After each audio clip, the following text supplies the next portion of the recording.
जरासंध की लड़की आती थी यहाँ पूजा करने के लिए। अच्छा अच्छा। धनियावती। अच्छा। उन्हीं के नाम से प्रचलित है बाबा।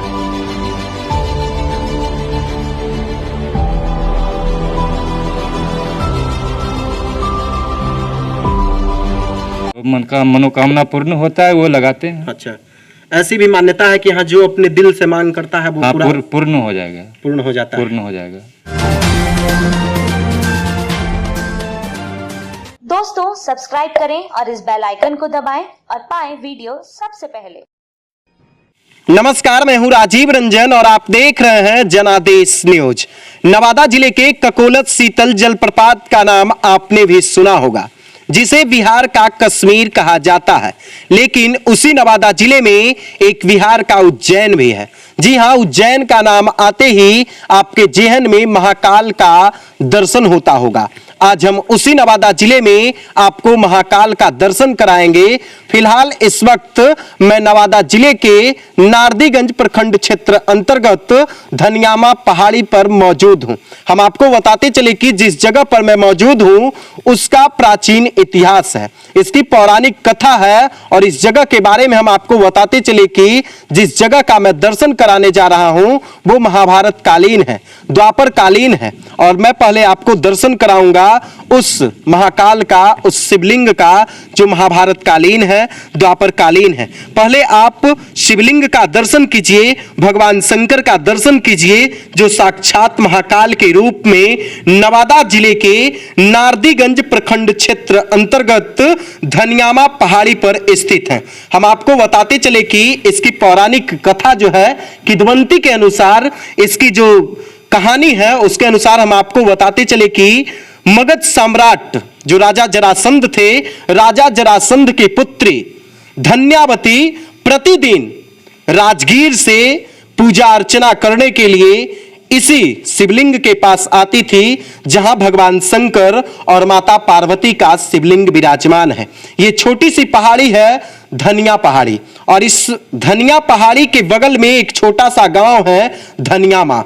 जैसा किदवंती है कि उसी जो राजा जरासंध की पुत्री धन्यावती थी, उन्हीं के नाम पर इस गांव का नाम भी धनियामा पड़ा है। और आप देख सकते हैं साक्षात महाकाल का दर्शन कर लीजिए। हम अपने कैमरामैन को कहेंगे कि पूरी तरीके से आप चारों तरफ घुमाकर अपने दर्शकों को स्क्रीन पर दिखा दीजिए, साक्षात महाकाल का दर्शन कराइए और सीधे उज्जैन ले जाइए, क्योंकि ये हमारे बिहार की विरासत है और विरासत कहीं ना कहीं सरकारी उपेक्षा का शिकार है। आप देख सकते हैं खुले आसमान में ये भगवान शंकर का शिवलिंग है। हम बाहर चलते हैं, बाहर आपको लेकर चलते हैं, बाहर में भी हम आपको दिखाएंगे। वहां बगल में माता पार्वती का शिवलिंग है और जैसा हमने आपको बताया कि ये महाभारत कालीन शिवलिंग है, द्वापर कालीन शिवलिंग है।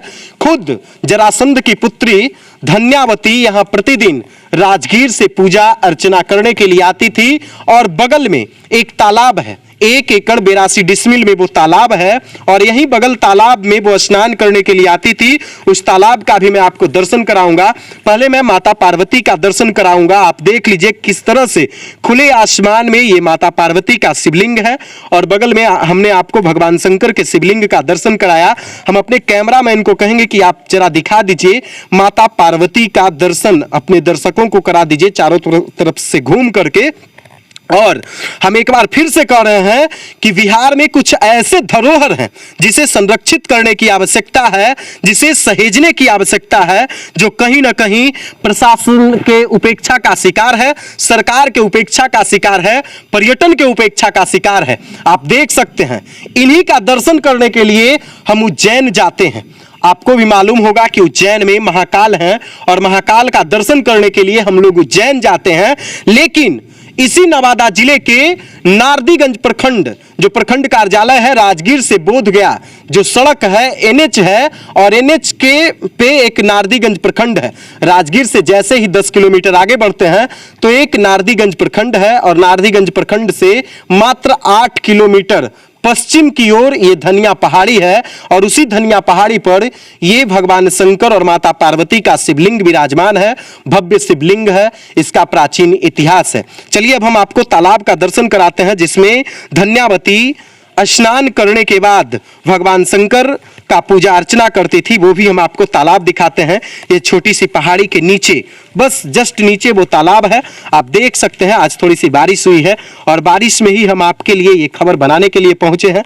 आप देख लीजिए, ये तालाब जो है 1 एकड़ 82 डिसमिल में ये तालाब फैला हुआ है। हम अपने कैमरामैन को कहेंगे कि जरा जूम करके इस पूरे तालाब को दिखा दीजिए। यही जो राजा जरासंध की पुत्री धन्यावती थी, इसी तालाब में स्नान करती थी और स्नान करने के बाद बगल में भगवान शंकर और माता पार्वती की पूजा अर्चना करती थी। हम आपको पूरी तस्वीर दिखा रहे हैं, यहाँ की प्राचीन कहानी बता रहे हैं, यहाँ की विरासत बता रहे हैं।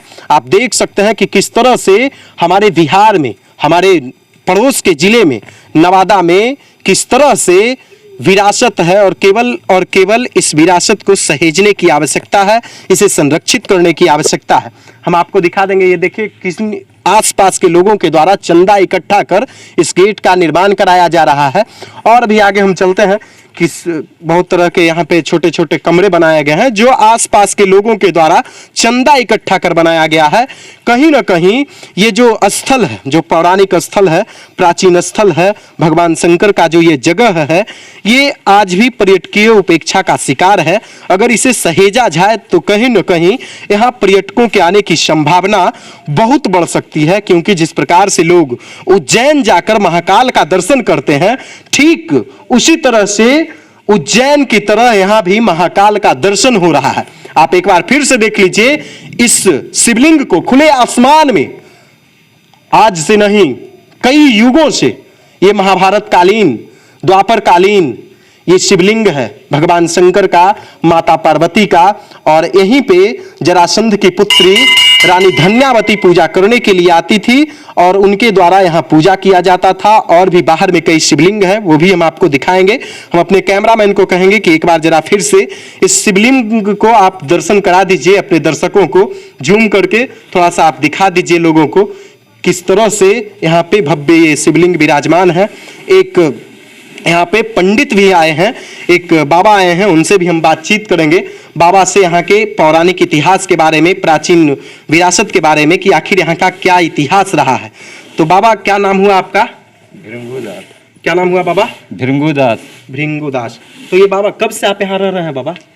बहुत दिनों से रहे, 4-5 वर्ष हो गया। हाँ, बहुत दिन से रह रहे हैं। यहाँ का क्या इतिहास है बाबा, आप हमारे दर्शकों? जरासंध की लड़की आती थी यहाँ पूजा करने के लिए। अच्छा अच्छा। धन्यावती। अच्छा। उन्हीं के नाम से प्रचलित है। बाबा ठाकुर दास जी यहाँ जप तप किए हैं, जो नीचे में है। अच्छा अच्छा। वो अभी भी है वहाँ पर। अच्छा अच्छा। यानी यहाँ पे राजा जरासंध की पुत्री धन्यावती पूजा करने आती थी। जी। राजगीर से? राजगीर। प्रतिदिन बगल में स्नान करती थी? हाँ, यही पोखर है, यही तालाब में स्नान करती थी। जी हाँ। और बगल में माता पार्वती का है? हाँ। यानी ये भगवान शंकर, गौरी शंकर हैं। अच्छा। उधर पार्वती जी हैं। जी हाँ। ये भगवान शंकर का शिवलिंग है और बगल में है ना। यहाँ प्रशासन और के द्वारा कोई मदद ये सब नहीं किया जाता है? नहीं, कोई नहीं। ये सब जो बनाया गया है, ये सब आसपास के चंदा? आप जनता का जो मन का मनोकामना पूर्ण होता है वो लगाते हैं। अच्छा। ऐसी भी मान्यता है कि यहाँ जो अपने दिल से मांग करता है वो पूर्ण हो जाएगा। पूर्ण हो जाता है। पूर्ण हो जाएगा। हम भी रह रहे हैं, बाबा की कृपा से पूर्ण हो रहा है। कोई लेना नहीं देना नहीं, परमपिता परमेश्वर का देन है, भोलेनाथ पहुंचा देते हैं। किसी न किसी रूप में भगवान यहाँ कोई भी कुछ रूप में आ जाए दे देंगे। तो ये हमारे साथ भृगुदास जी हैं और यहीं पे ये पूजा पाठ करते हैं। हम आपको बताते चले कि ये ऐतिहासिक जो भगवान शंकर का ये मंदिर है, शिवलिंग है, इस मंदिर की एक विशेषता है कि यहाँ जो भी अपने मन से मुरादें मांगते हैं उन्हें निश्चित तौर पे पूरी होती है। चलिए अब हम आपको बाहर का दर्शन कराते हैं, बाहर किस तरह से इसकी भव्यता है। भले ही आसपास के लोगों के द्वारा इसे सहेजने का काम किया गया है, क्योंकि प्रशासन और सरकार के द्वारा तो कहीं ना कहीं ये उपेक्षित है। आप देख सकते हैं, यहाँ कई छोटे छोटे शिवलिंग है, वो भी हम दिखाएंगे आपको। देख लीजिए, छोटे छोटे शिवलिंग है जो खुले आसमान में है और इसे केवल और केवल सहेजने की आवश्यकता है, संरक्षित करने की आवश्यकता है। हम आपको दिखा रहे हैं, पूरे यहाँ का नज़ारा दिखा रहे हैं, चारों तरफ हम आपको दिखा रहे हैं। देख लीजिए किस तरह से बगल में, हम अपने कैमरामैन को कहेंगे कि बगल में राजगीर का पहाड़ है, जिसे जूम करके भी थोड़ा दिखा दिया जाए। और ये प्रमाण है कि निश्चित तौर पे राजा जरासंध, क्योंकि मगध साम्राज्य का ये क्षेत्र रहा है और निश्चित तौर पे कहीं ना कहीं उस प्राचीन इतिहास से इसका जुड़ाव रहा है। तो दोस्तों लगातार हम आप तक अपडेट्स पहुंचा रहे हैं। हम आज आपको बिहार के नवादा जिले के उज्जैन का दर्शन कराए हैं और आप भी अगर मानते होंगे कि हकीकत में ये उज्जैन है, इसे सहेजने की आवश्यकता है, इसे संरक्षित करने की आवश्यकता है, तो आप हमारा साथ दीजिए। लगातार हम आप तक अपडेट्स पहुंचा रहे हैं। अगर अभी तक आपने हमारे YouTube चैनल को सब्सक्राइब नहीं किया है तो जल्द से सब्सक्राइब कर लीजिए और पाइए बिहार की तमाम छोटी बड़ी खबरें। अगर वीडियो अच्छा लगता है तो दोस्तों के साथ शेयर कीजिए, कमेंट्स कीजिए और लाइक कीजिए। अगर वीडियो फेसबुक पेज के माध्यम से देख रहे हैं तो पेज को भी फॉलो कीजिए। धन्यवाद। दोस्तों सब्सक्राइब करें और इस बेल आइकन को दबाएं और पाएं वीडियो सबसे पहले।